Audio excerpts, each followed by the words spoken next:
हरे कृष्णा। एक दिन एक महात्मा किसी राजा से मिले।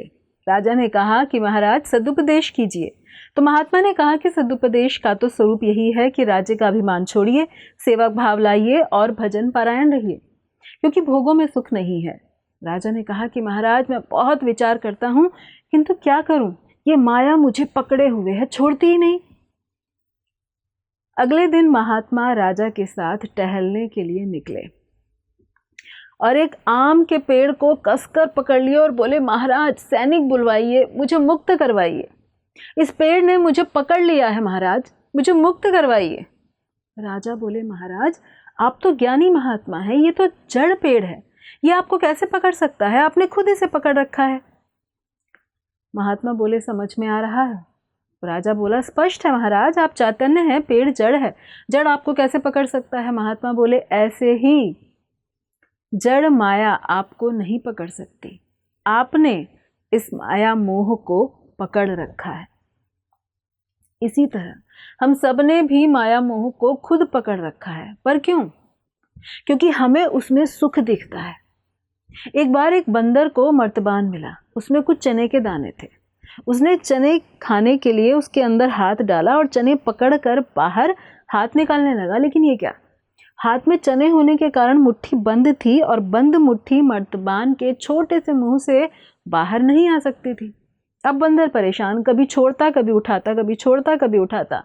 छोड़ने पर हाथ आराम से बाहर निकल जाता, लेकिन चने का लालच, उसे खाने का सुख जो मन में हिलोरे ले रहा था, उसने वापस चने पकड़े कि तभी पीछे से मदारी आया और बंदर को पकड़ कर ले गया।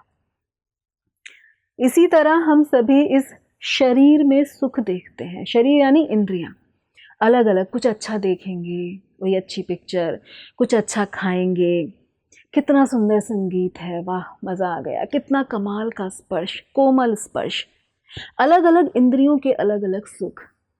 बस उन्हीं सुखों को पकड़ने के लिए दिन रात हम कोशिश करते रहते हैं और खुद ही शरीर और उससे जुड़ी हुई हर चीज़ से मोहित रहते हैं।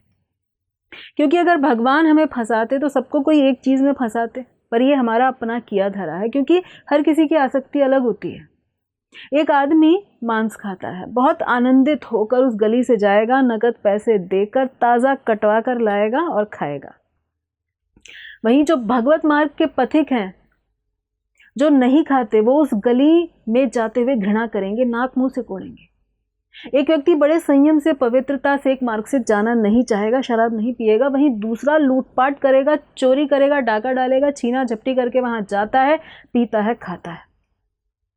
तो रुचियों की विचित्रता है, कौन बांध रहा है? हम खुद बंधे हुए हैं। जिस दिन हिम्मत करके छोड़ दिया, निकल जाएंगे।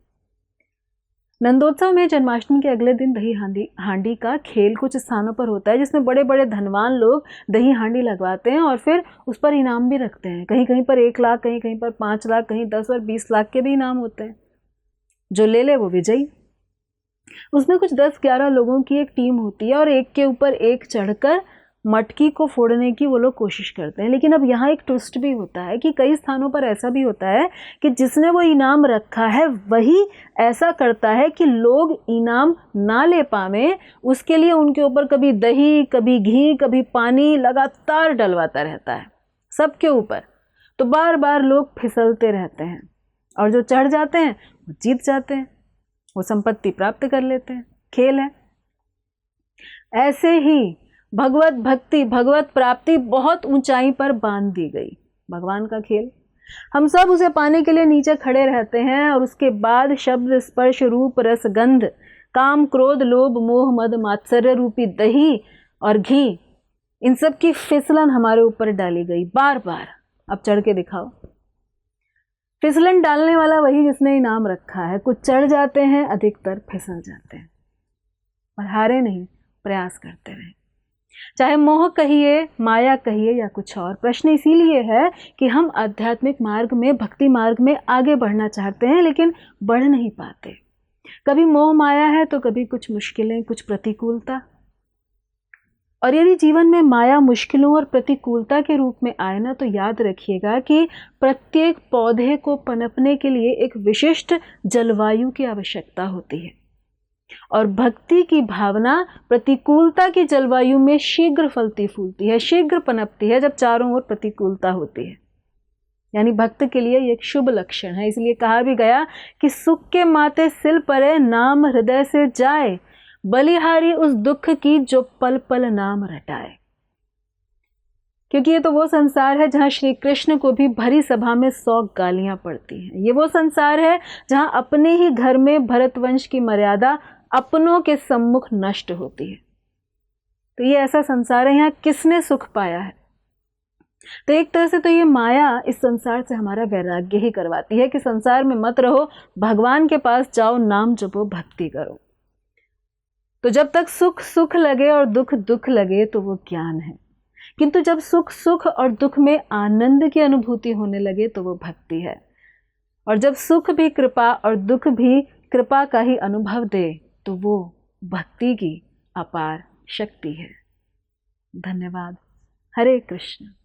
ऐसे ही और भक्तिमय कार्यक्रमों के लिए देखिए हरे कृष्णा टेलीविजन, और इसे प्राप्त करने के लिए आप अपने केबल अथवा DTH ऑपरेटर से संपर्क करें तथा और अधिक जानकारी के लिए आज ही डायल करें 7666 839 839।